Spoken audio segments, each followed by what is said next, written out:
I think we should just go ahead and start. Okay. So I think we have enough people in and they'll come in as they choose.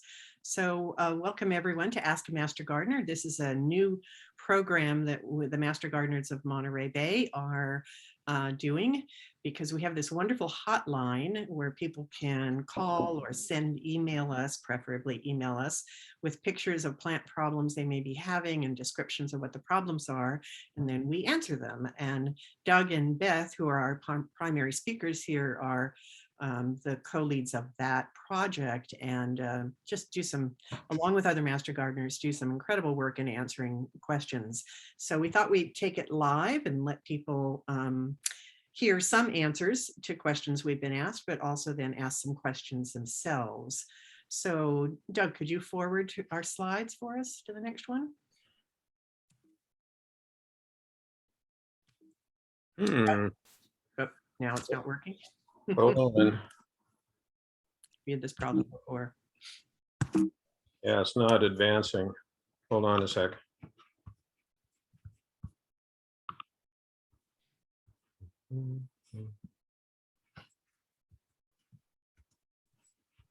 Let me try sharing again.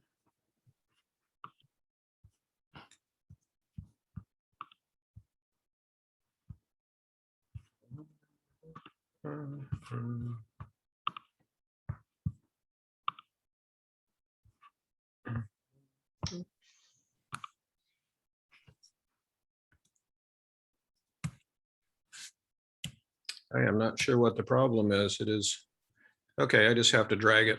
Okay, carry Yeah, on. sorry about that.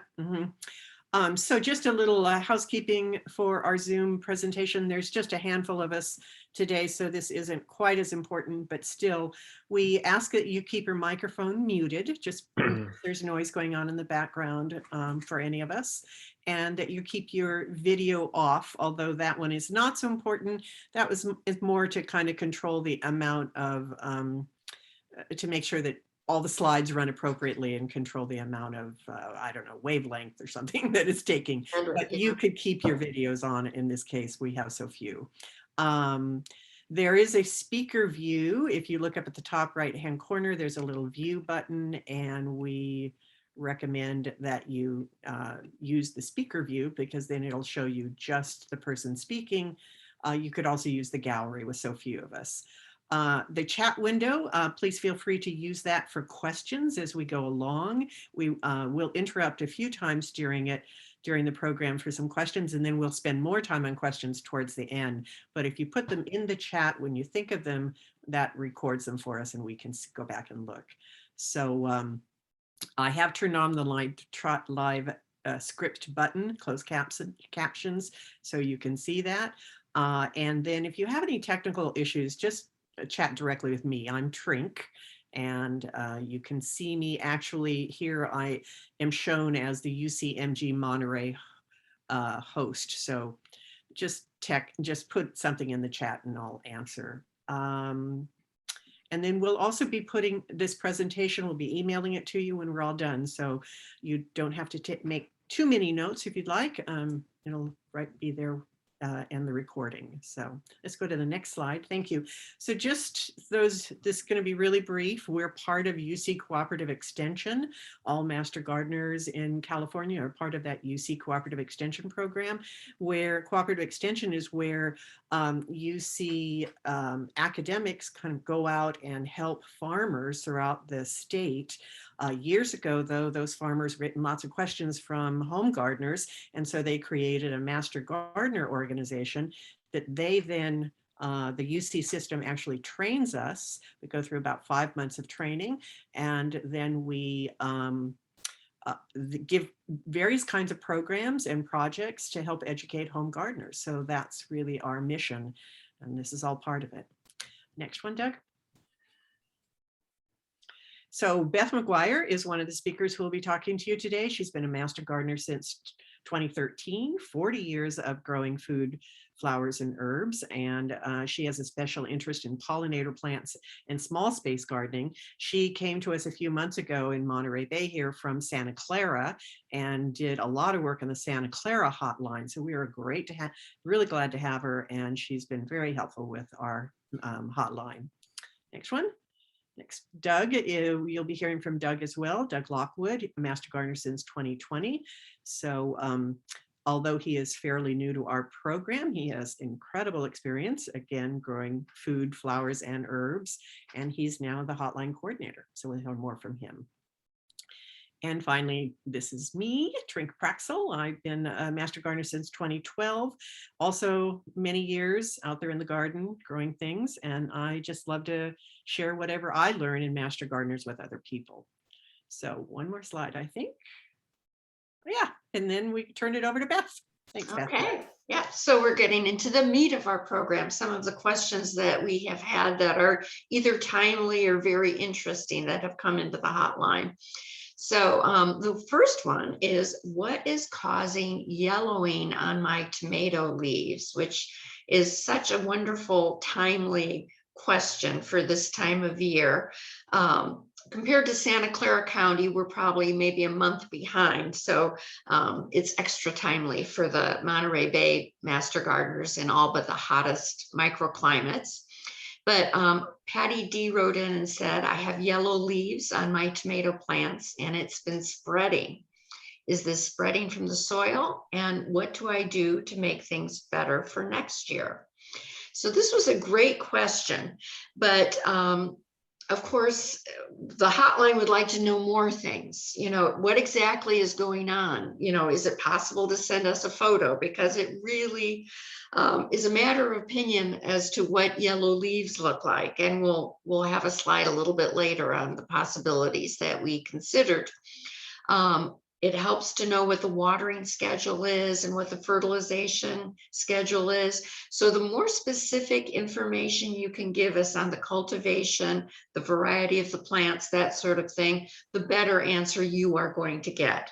The more general the question, the more general your answer is going to be. We do our very best to get as much specific information to you, but you know, we can only work with so much. So next slide, Doug. So the first thing that we recommend if you do have problems with yellowing on your tomato plants is to consider what your cultivation practices are. You know, what exactly are you doing in terms of, you know, watering, soil condition, fertilization practices. So in order to get good tomatoes, we always recommend that you water deeply, allowing the top inch or two of soil to dry out between waterings. And the yellowing leaves and many diseases are really the result of excess water.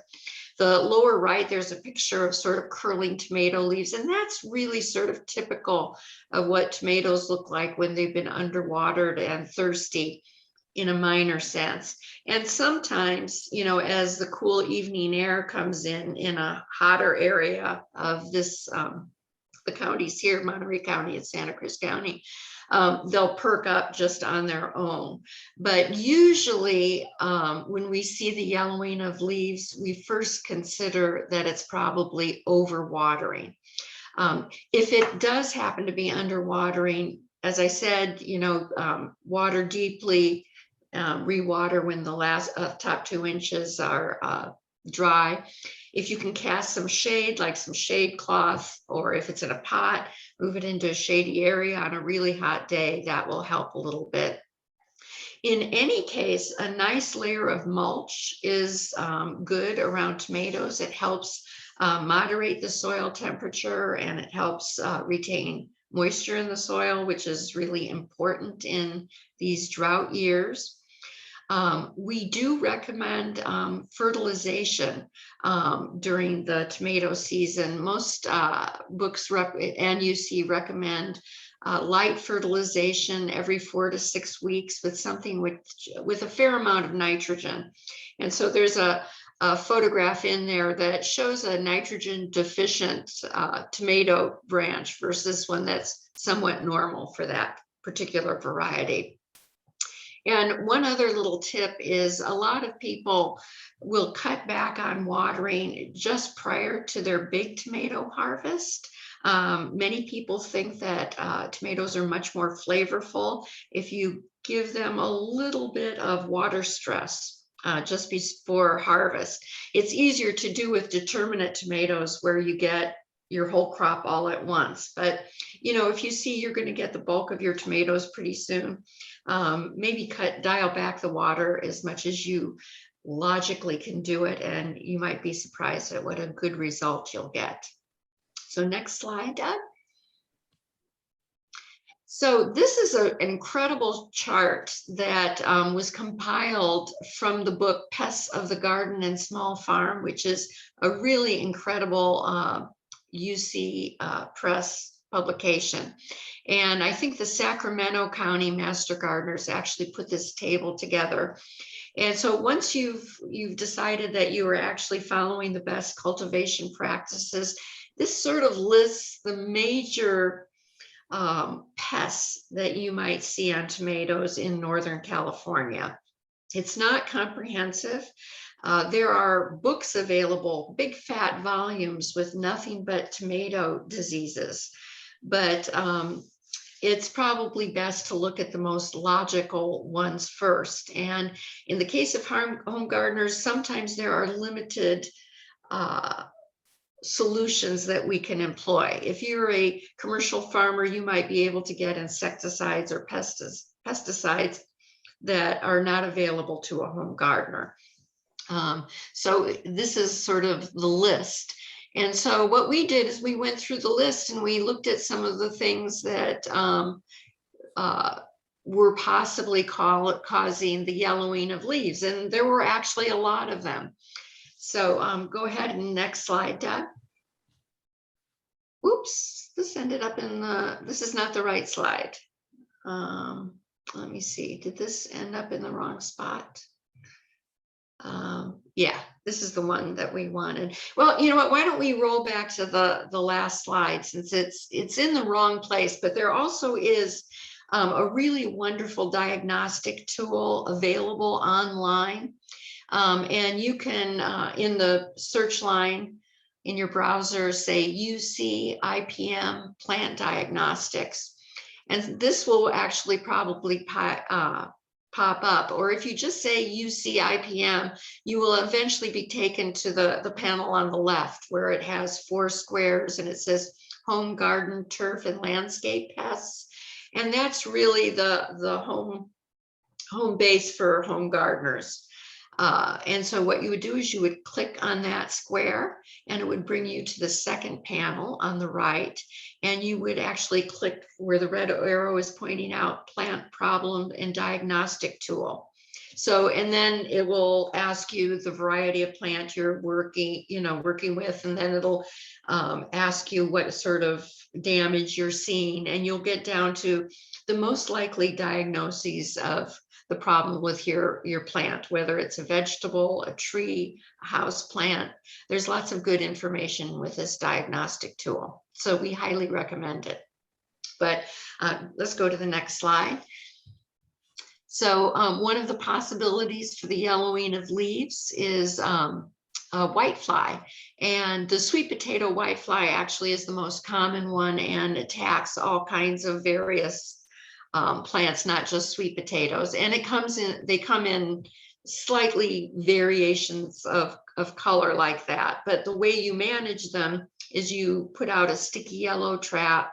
You might use insecticidal soaps, which are generally available at nurseries and big box stores, and they're approved for organic cultivation.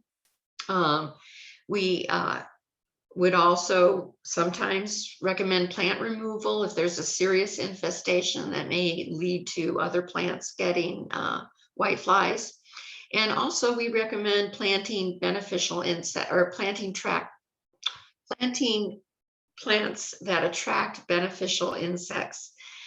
Those are usually daisy-like flowers and things that the good bugs will be attracted to. They'll forage for nectar and pollen and other good things. And in the meantime, they hopefully will start munching on your whiteflies.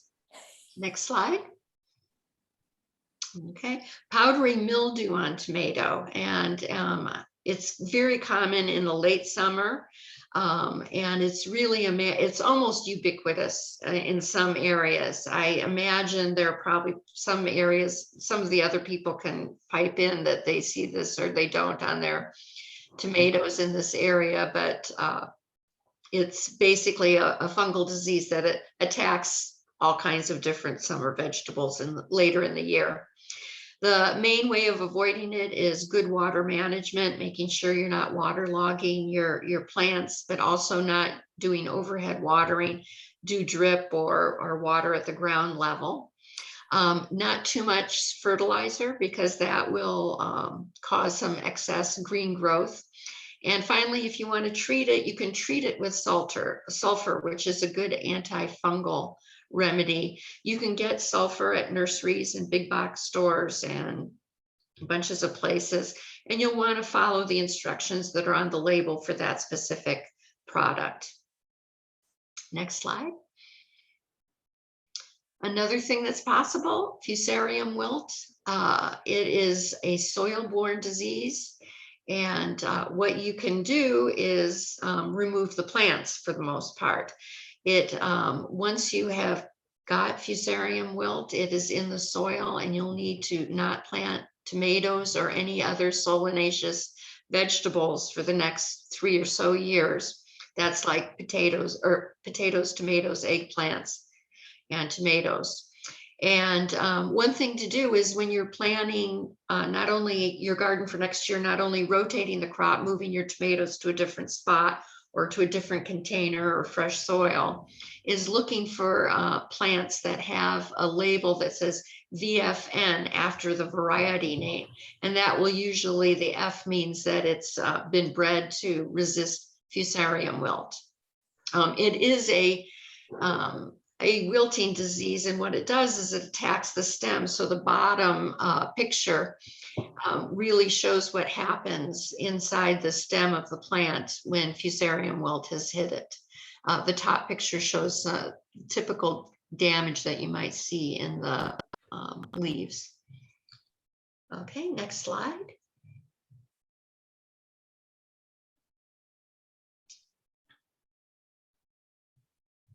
Okay, and this is verticillium wilt, and similarly to Fusarium wilt, the best thing is, if it's in your soil or you're worried about this, is to plant resistant varieties. So up front next year, when you're selecting seeds or selecting plants, look for something with those VFN codes on the labels, either the seed packet or the plant label if you're buying a transplant. You'll also want to be rotating your crops, because verticillium wilt stays in the soil. And if you've got a bad case of it, you probably just want to remove the plants. The wilting on verticillium is usually on the oldest leaves first. And so I included a picture of strawberries with verticillium wilt, because on strawberries, it's really dramatic, because you could so easily see which are the older leaves. And they're very brown there. So if you can imagine the same progression of old to new leaves on a tomato plant, that's what verticillium is going to start looking like. Next slide. Oops, okay. And you know what, are there any questions on the tomato recommendations we made? Anybody want to add something that they think might be helpful? You can unmute yourself to speak. There's so yeah.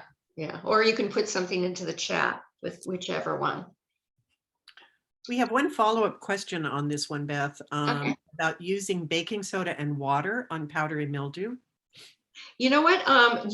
Most of the things that we know as sort of like homemade pesticides are not highly recommended, but that is actually one of the things that there has been some academic research in, and actually it is sometimes helpful. So you can basically, what I would do is go into, my search engine and say UCANR and say baking soda for powdery mildew, and you'll get some recommendations on what kind of mixture you might want to make and how you want to apply it. So that's a great question. Did I miss anything about calcium and blossom and rot? We didn't discuss that because the question that came into hotline was about yellowing on tomatoes, or yellowing on the leaves, which is usually not blossom end rot. But blossom end rot is basically, you see a blossom or you see rot on the bottom of the tomato. It's more likely that you're going to see it earlier in the year than later in the year. And you see it a lot more on some varieties, usually old-fashioned varieties, than the newer varieties. And it's happens because the plant isn't uptaking calcium. But the thing is that your soil may have plenty of calcium.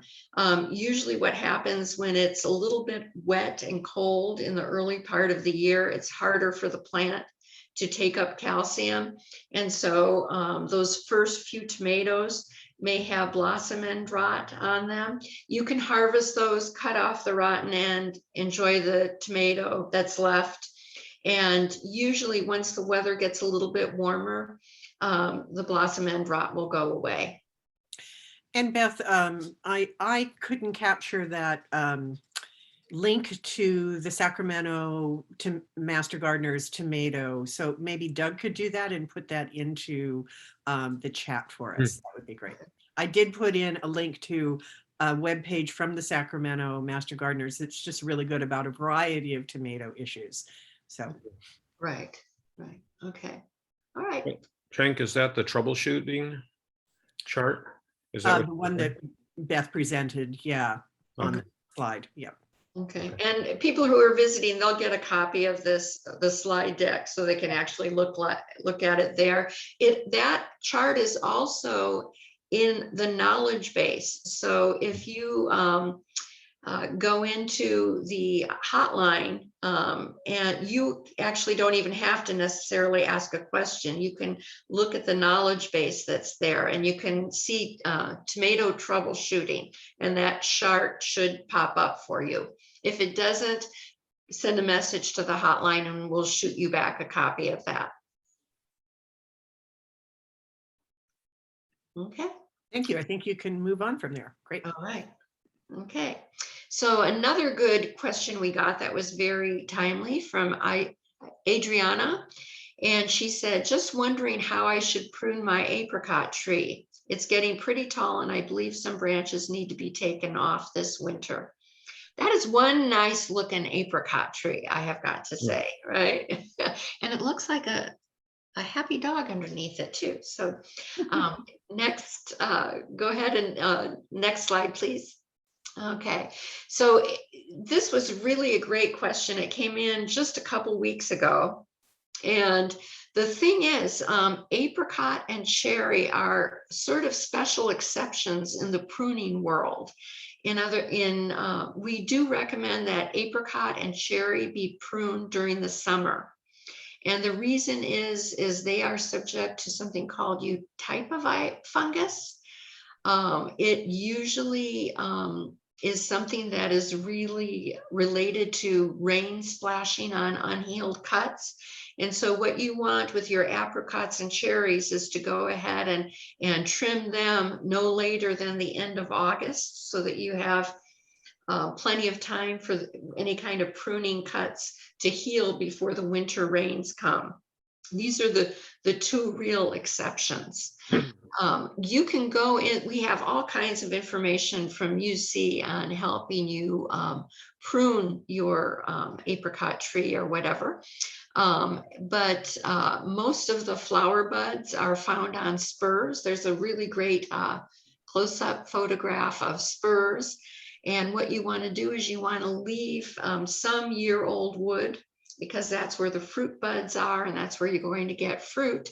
And there's kind of a nice overall picture there where they've chopped off the vertical growth there and thinned out crossing branches and downward facing branches. And so it gives you an idea of what you want to your apricot to look like after you are done. Next slide. And so even better is UC has some online resources on YouTube. And this is a particularly good YouTube where somebody is, I think one of the professors is actually out in an orchard in Davis someplace pruning an apricot tree. Really, really informative. If you're a visual learner, I highly recommend it. And you can say, if you don't get this link, you can go ahead and probably in your browser just ask for UCANR pruning apricot video, and this one should pop up. Okay, next.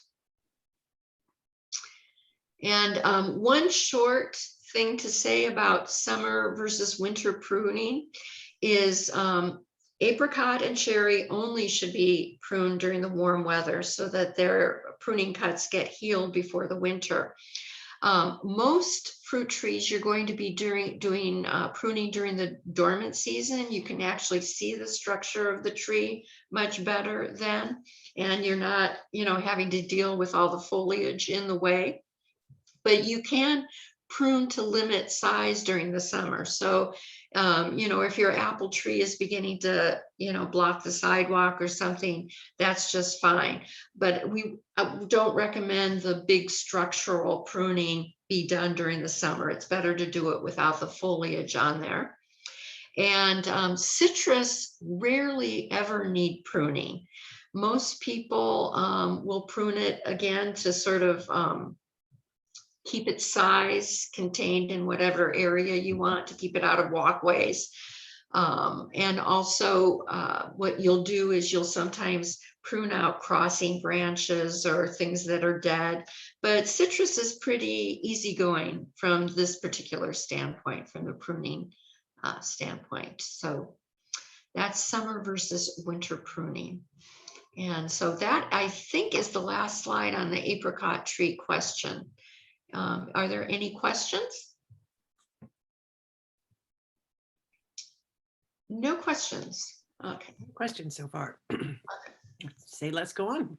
All right. Okay. Thank you, Beth. Thank you, Trank.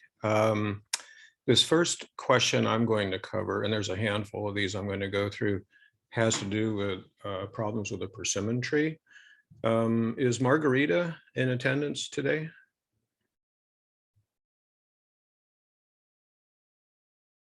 So I guess not. I can't see the participant list.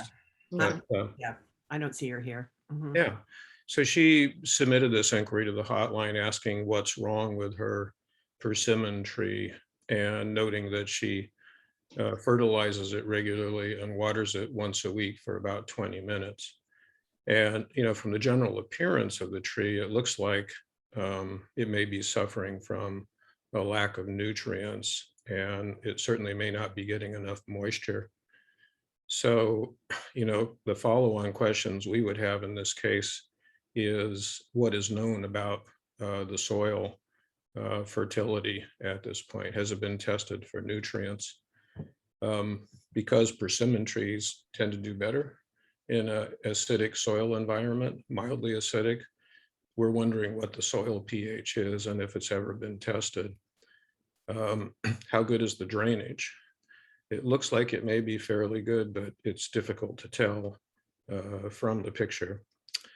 And as far as watering goes, how much water is being applied per event? So it's being watered for 20 minutes. It looks like it may be a drip system, but we can't really tell.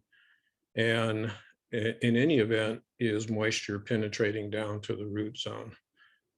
Oftentimes, when we look at plant problems, the first thing that comes to mind is watering. followed by fertilization and soil conditions. So those are the kinds of questions that we have about this tree. You know, persimmons are pretty hardy trees, and they tend to do well in our region. So, you know, this one is not doing well. And so again, we suspect that it may have a nutrient deficiency of some sort, and it may suffer from a lack of moisture as well. Where persimmons don't have well-drained soil, they may develop root rot. And if root rot is present, then it would affect the uptake of nutrients by the roots. They like soil that's slightly acidic, but it is the case they do really well in our county, or our 2-county area. So we know we have pH, you know, soil that's higher in pH, right? That's actually basic, and they seem to do well in that also. They don't require much, if any, fertilization. They seem to do quite well with the nutrients that are present in the soil. In general, they shouldn't be overwatered, but they shouldn't be allowed to dry out completely in the root zone either. So, you know, in looking at this situation, a couple of things, you know, to start with. One is to avoid overwatering the tree, but also to make sure that when it is being watered, once a week is a great frequency, especially during the heat of the summer. But how far down is the water penetrating? So either the use of a soil moisture meter to assess the moisture level down in the root zone, or just dig down with a trowel 6 to 8 inches and use your hand and your fingers to determine if the soil down there is moist. It doesn't seem, you know, to us that 20 minutes a week is going to be enough to actually get moisture down to the root zone. But that should be determined, and then the watering schedule and amount adjusted accordingly. And then unless soil testing's identified a deficiency of nutrients, we think it would be wise to hold off on fertilizing this tree further. So make sure it's getting watered appropriately and the water's reaching the root zone, and hold off on adding more fertilizer until we see how the tree responds. So the link below is to a UC publication on persimmon trees and the types of issues that they have for further reference. So are there any questions on this one?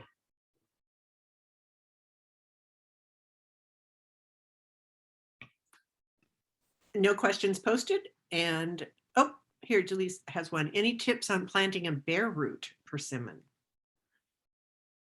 Well, yes, the tips would be make sure that you have well-drained soil.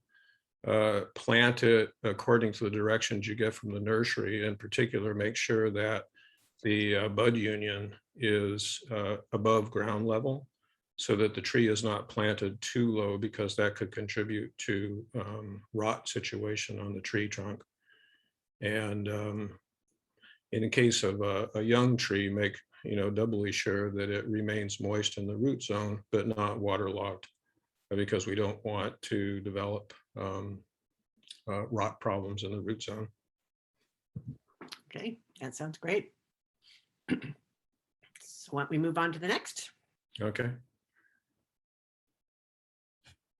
Okay, this inquiry came from Laura, and it's issues that she's having with an apple and with a pear tree. We have the pictures on the right side, which is extremely helpful. And she points out the apple tree was doing well until last month, but now the leaves are drooping and they're turning red. And you can see the leaves look somewhat desiccated, and but they're still hanging from the stems.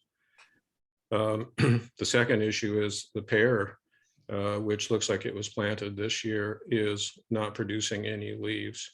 And she's asking the question, is it dead, and what should she do?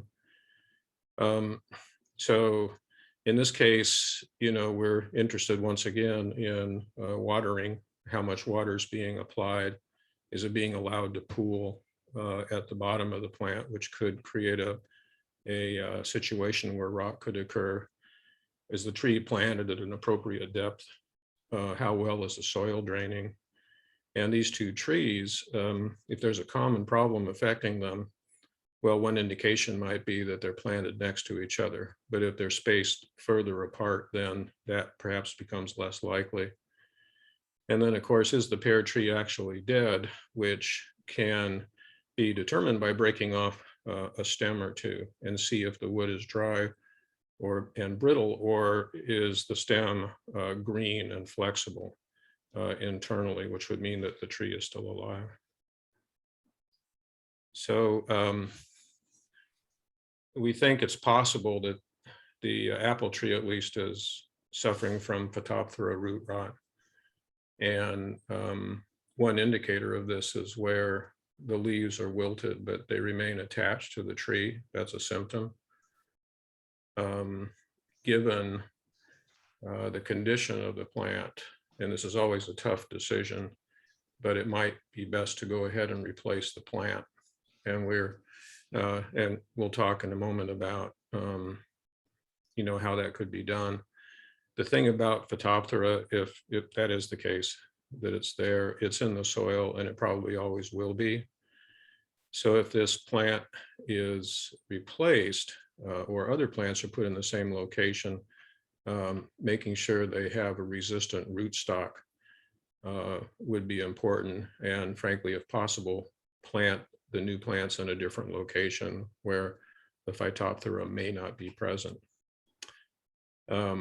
As always, providing adequate drainage, because as you see from the picture, the root rot can occur right at the crown of the plant, and it can affect the roots as well.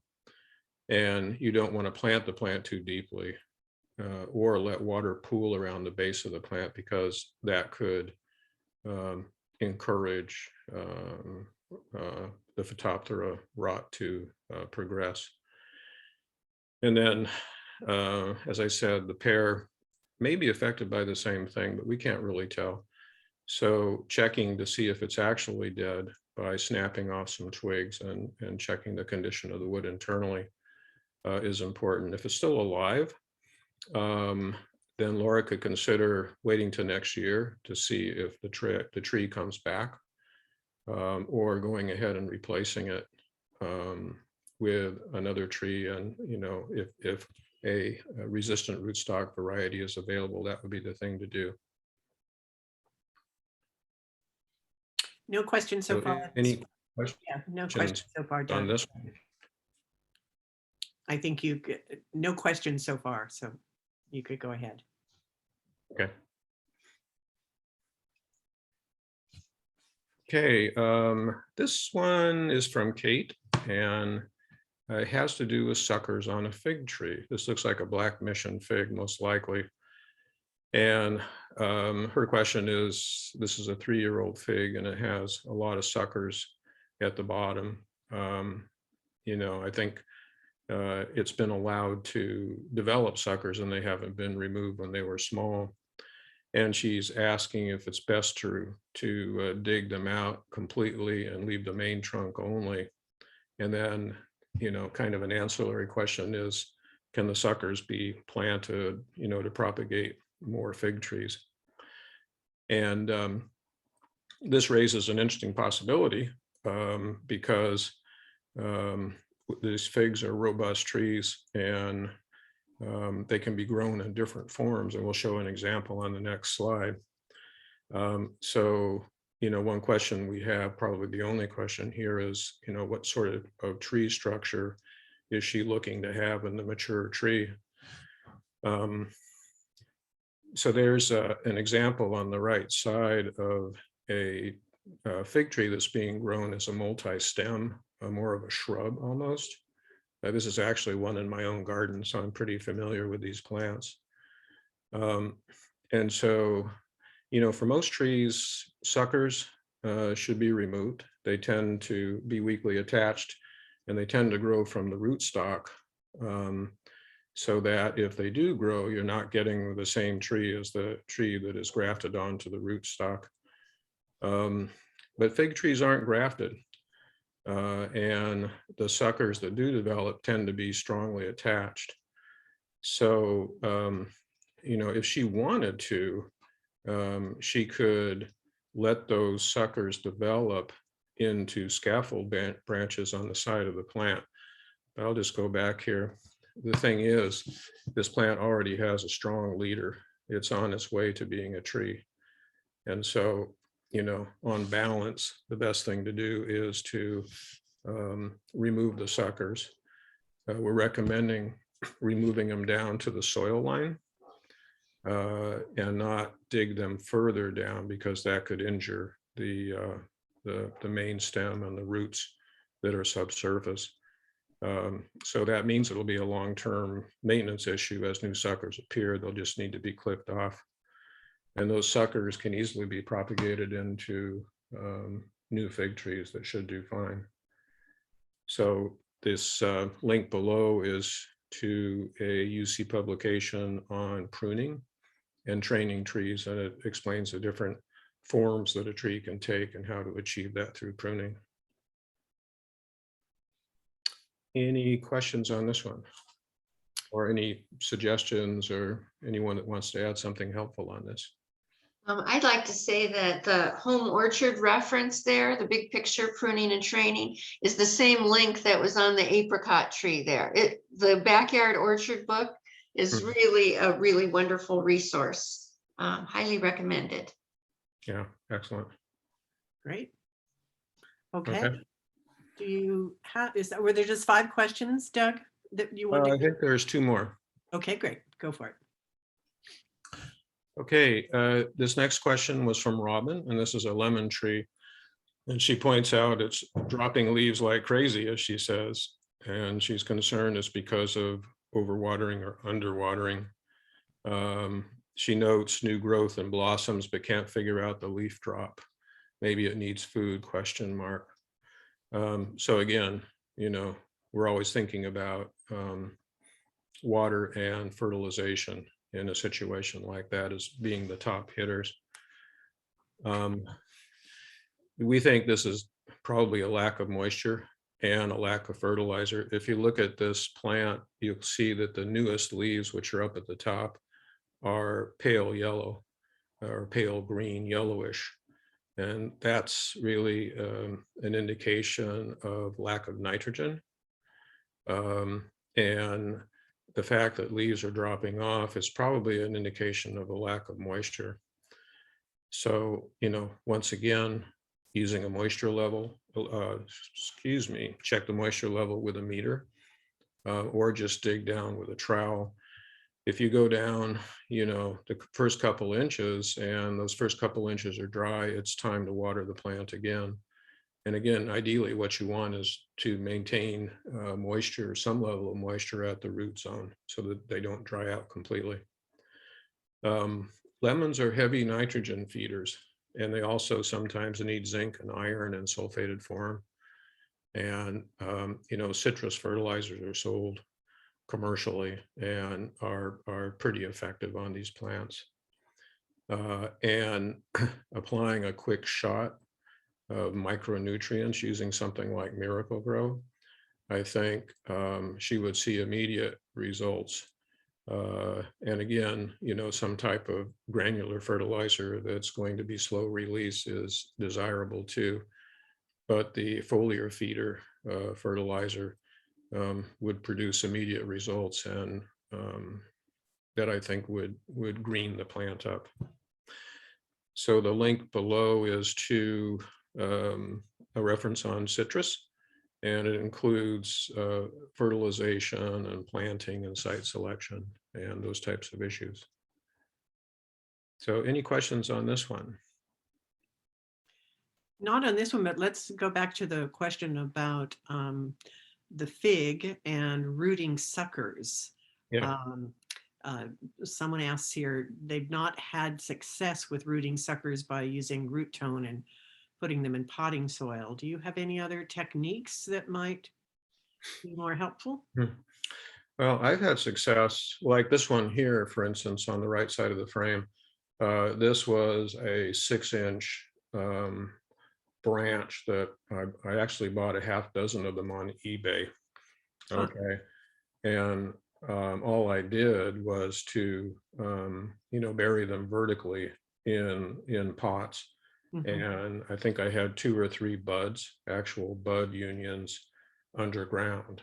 Hmm. And I did this, it was in the fall, and I placed plastic bags over the pots to kind of protect them from the elements and also to keep a moist environment. And yeah, all 6 of them, successfully launched into plants. In fact, I had so many, I had to give them away. Um, That sounds great. So so, having those root buds, no, I'm sorry, those bud unions seems to be an important part of this. So that's good. yeah, Mhm. yeah, those unions are capable of producing branches and leaves, but they can differentiate and produce roots. Yep, good point. So, yeah. Very good point. Here's one follow up on that. Could you use liquid kelp as a foliar spray on citrus? I have no experience with that. Beth, do you? I do not. I would maybe, if you're looking for a shot of nitrogen, first of all, so I would look on the label of the kelp product and see how much nitrogen, how it has the N, P, and K. The first number being the N. Make sure that it has a decent percentage of nitrogen in it. It may be great. I just haven't used it either. So. This is, I think, one of our master gardeners asking this question. So if you want to unmute yourself and tell us what your experience, if that would be great. Well, I have to go out in the garage and look at what the NPK. Because I have used it as a foliar spray when I think things are nitrogen deficient, and I've had a good experience with it. But and I'm not even really calling it by the correct name. It's seaweed extract, and it's not a high end product, but it does have some nitrogen in it, and it has potassium also, and it's got some micronutrients, and that could be very useful. One of our other master gardeners, Delise, is saying there are lots of organic liquid fertilizers available, including fish emulsion. Fish emulsion is, one of the most common, just pretty much nitrogen that you could use for a foliant. Yeah. So yeah, great. And another person asked, at what point would you decide to repot the lemon tree?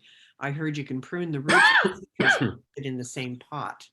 Oh, the lemon. Yeah, the lemon. Mm-hmm. It did cross my mind that the pot looks like it might be a bit small for the size of the plant now, and that would have something to do with not getting enough water or nutrients as well. That poor tree's dependent on everything, on you for everything, water and nutrients. So maybe upsizing the pot would actually make some sense. And it always makes sense, if it's been in that pot for a number of years, it could be a good idea to repot it just to give it some fresh organic material there. Right. Mm-hmm. Yeah, potting soil sort of, you run out of nutrients after a while. So yeah. Yeah. If you remove this from the pot, you'll see pretty directly if it's root bound, and that would be a clear indication it needs a bigger container. But yeah, I would think it would benefit this plant to be in a larger container because it will continue to grow. Yeah. And although it might also be good to try to give it some nitrogen and get it a little healthier before you repot it. Yeah, either way. Yeah. And on the subject of the foliar feeding, I was just thinking of course, there's 17 nutrients that plants need, right? And that includes NPK, but there's 14 other micronutrients as well. So You know, I would wonder, like for the kelp fertilizer of fish emulsion, you know, how broad the coverage is of those 17 nutrients. I do know, and this is no plug for Miracle Grow, but it has all 17, you know, and that's why it can be so effective on a number of fronts, right? I know many master gardeners just choose to use more organic materials, fertilizers. And just for those listening, Miracle Grow is not a totally organic. It's, you know, but that's a personal choice that each grower makes. It's also referred to as plant crack, right? Right. Yeah. Okay, we have one more, and then we can. Yeah. Yep. Well, this one is interesting. That's pictures of a beach in Oahu, by the way. So that's not what this is about, but it does have sand in it, which is what this is about. So this fellow says he has heavy clay, and he asked the question if he could add beach sand and gypsum, and would it improve the soil texture and structure? Okay. So I'm imagining, but I don't know, that he's having problems working the clay. So, you know, questions that come to mind here is, you know, what is the soil texture? You know, soil is a mixture of what, sand, silt, and clay particles, right? And so knowing what the starting point is might change how he feels about the need to amend it by adding more sand, just in and of itself. So, you know, it'd be great to have a soil analysis, although it's possible to assess the texture of the soil just, you know, physically on the field, and we'll talk about how to do that. Also curious if the soil is saline. There's a connection there with gypsum that I'll talk about in just a minute. And curious whether he's tried adding compost, and if he's seen any benefits from that. So, you know, again, if we can determine what the current soil texture is either by feel, which we'll describe in a sec, or by lab analysis, then, you know, we could determine where, I'm sure most people have seen this triangle on the bottom right. You know, would that we all had clay loam, which is in the middle of the triangle, but, you know, generally we don't. And I myself have really sandy soil, and I've been thinking for years about how I can add, you know, clay and silt, and I haven't come up with a solution yet. And what he's saying is he's got clay, so he's in the top apex, and he wishes, you know, he could get more down in the middle of the triangle. So, you know, knowing what the soil actually is at this point would be instructive.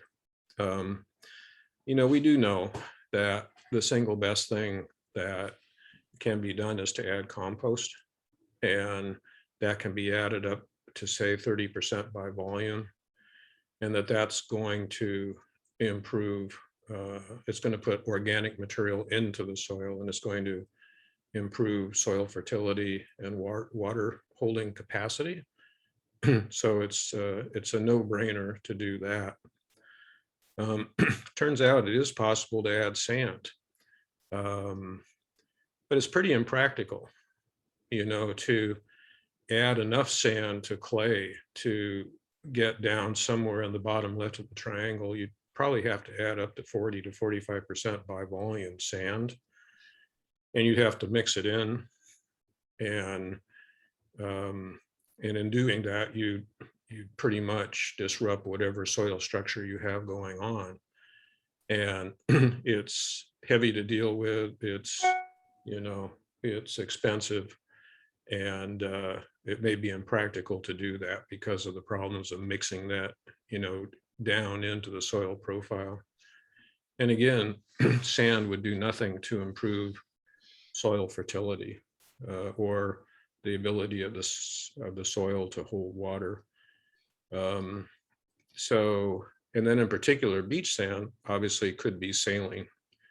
in itself. It could have salt. So if one was to use sand, you'd want to look for a clean source of sand, not just, get some sand from the beach.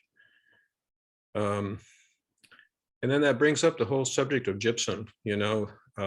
Gypsum, the use of gypsum in soil really came out of the agriculture industry. And I think it was in particular in cases where there was salinity problems, because the gypsum counteracts that. But there's a large, body of knowledge now that points to not using gypsum to try to improve soil, structure or fertility, and that it can actually do more harm to plants and to the health of soil than it brings about improvement. So we do not recommend that. So, bottom line is do the soil texture analysis, see what he has, and, plan on applying compost and see if he can get a workable soil through that methodology. Now, this slide talks about determining soil texture by feel. So, he could submit a soil sample to a lab and they could do this type of analysis, but this is something that we can easily do in the field. And the way this works for those that haven't tried this is you start with a ball of soil and you add water and you try to see if it'll work into a ball that holds its shape, similar to the top photo there on the left. And you can try adding, water until it gets saturated. And at some point there may not be enough water. At some point there may be too much. But if you can't get the ball, if you can't get a ball form that will hold its shape, then basically you're dealing with sand. But if it will hold its shape, then you do this test where you're creating a ribbon by pressing the soil between your thumb and your forefinger. And depending on how long the ribbon is that you can achieve, then that equates to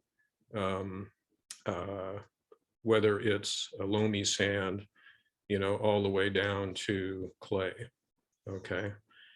And the final test is to put some of the soil in the palm of your hand and wet it and use your finger to scrub it around and see if it feels more gritty than smooth.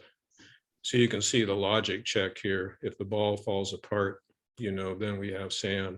If you can create a ribbon, then how long of a ribbon can you create? And then, how does the soil feel? Is it gritty or smooth? And that will take you over to this chart at the bottom to determine what the soil texture is that you have. So any questions about this one or we have some good comments from one of our other master gardeners who's on the call, who tells us that beach sand is actually rounded, so it doesn't help with drainage. So that's a really good point, the beach sand versus purchased sand. And she makes a note about that it would also add salt, and then sand and clay can actually equal cement. So I know Delise Weir, and Delise teaches some of our best soil classes for the public. And Delise has a great way of her recommendation on soil for sandy soil is add compost. Her recommendation for clay soil is to add compost. And here she also says compost and cover crop. That's what you need to do.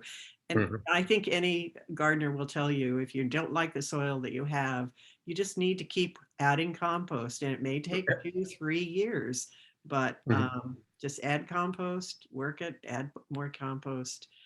And, I know that I have a very clay soil. I add compost every year, but, if I don't for a couple of years, I start getting unworkable again. So it doesn't change it permanently. It's really kind of an ongoing process.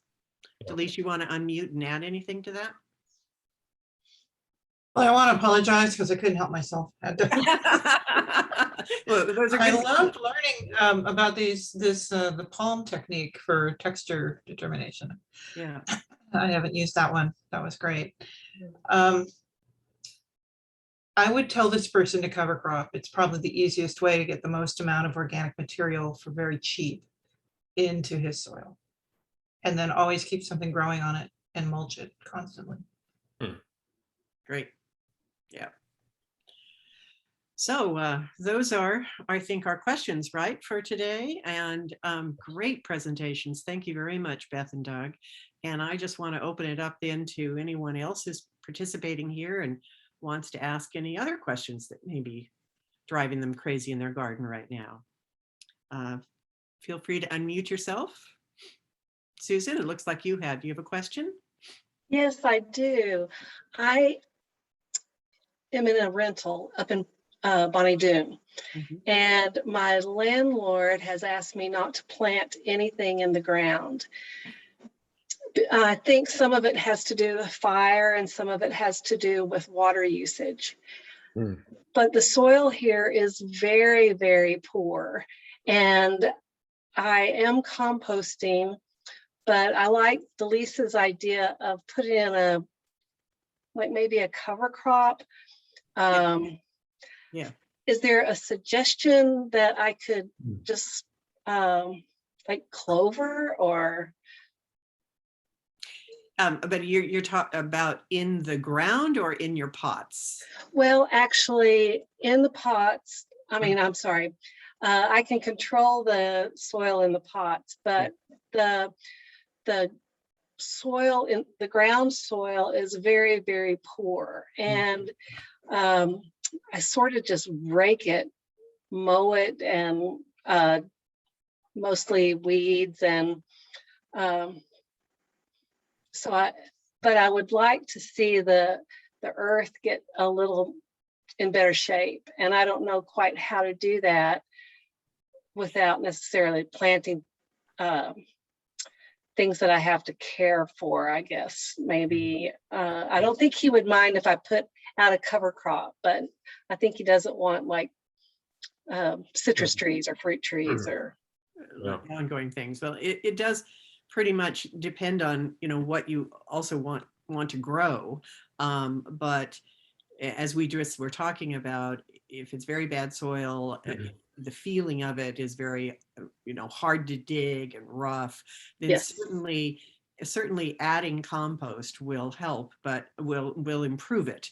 And what Delise was talking about was a cover crop, and it's particularly used in like vegetable gardening, where you want, you take the winter and add in the fall, you add a cover crop, plant a selection of plants, clover and other things that will really bring some nitrogen into that soil and improve the texture of the soil and makes it much healthier for the next growing season, in the spring. But if you're not going to plant actually vegetables in it, then well, I'm hopeful that he will begin to trust me not to burn his house down, and that he'll let me plant a vegetable garden. That's the hope. Okay, Delise, why don't you go ahead and add what you have put in here? Does Beth or Doug have any comments? Because I have a lot. Yeah, I think I was going to say something similar. Is there are cover crops you can do depending on the time of year, and I guess I noticed Delise mentioned buckwheat, and that's a real common one for the warmer months. And then as the winter comes, I really, really enjoy growing like things like peas and fava beans are really, really fun to grow.